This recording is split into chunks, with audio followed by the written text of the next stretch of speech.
While her hubby wasn't looking, this loaded lady slipped off her earring and slid it right into her inner thigh. Then she beckoned the maid closer, fed her a line about losing an earring, asked her to hunt around for it. Effie scrambled on the floor for a good few minutes, but obviously, she wasn't gonna find squat. Just then, the lady glanced up. A male model was strutting onto the catwalk. She pulled that earring out like magic. Effie was totally confused, had no clue how Alia found it. But when Effie spotted the guy on stage, her jaw hit the floor. Cause it was her boyfriend, Aiden, that nobody from the streets, had actually made it big as a top model. She stared, her eyes nearly popping out of her head. Couldn't believe it. Alia just smirked at Effie, all smug. Then she walked right up onto the stage, took Aiden's arm, and waved to the crowd. Effie panicked, bolting for the bathroom. Right then, it clicked. Why Alia dragged her here this morning. She wanted Effie to see it with her own eyes. That, with enough cash, she could turn Aiden into a model, and just as easily, break them up. Effie cried her eyes out. Couldn't figure why Alia would do this. But all that shady stuff with Alia's husband, Carl, Alia was way past her breaking point. To get Effie out of Carl's life for good?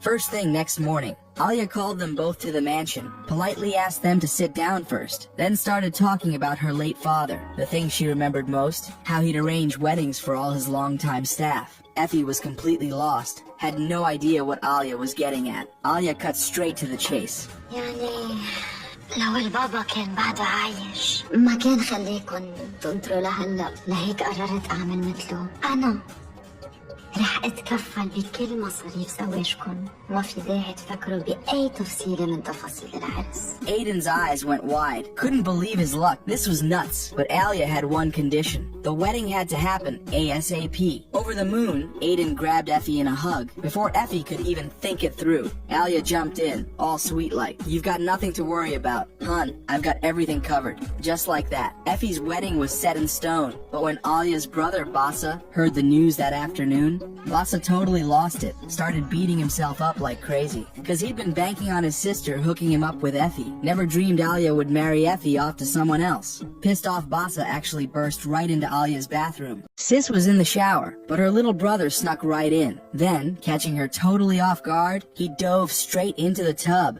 and started choking her. Like for real. Alia couldn't freaking believe it. Her own flesh and blood was trying to kill her. She fought like crazy, screaming his name, trying to snap him out of it. But Bassa, he didn't let up one bit. No, he just squeezed harder. She was this close to blacking out. Luckily, the butler heard the ruckus from the bathroom, burst in right then, stopped Bassa cold, and kicked him out. But even after almost being killed by her brother, Alia didn't hold it against him. Not one bit. Cause Bassa's had an intellectual disability since he was a kid. She worked her tail off, giving him the absolute best of everything. But Bassa never showed an ounce of gratitude. On top of that, he fell head over heels for their maid, Effie. To get Effie away from him for good, Alia did everything but push her into marriage with someone else. But then Alia stumbled on something she never saw coming. Her own husband, Carl, seemed to be getting cozy with Effie too. At first, she wouldn't buy it. Carl just up and falling for the maid, until Carl's mom dropped by that day, spilling the beans that she saw Carl taking Effie out on a date,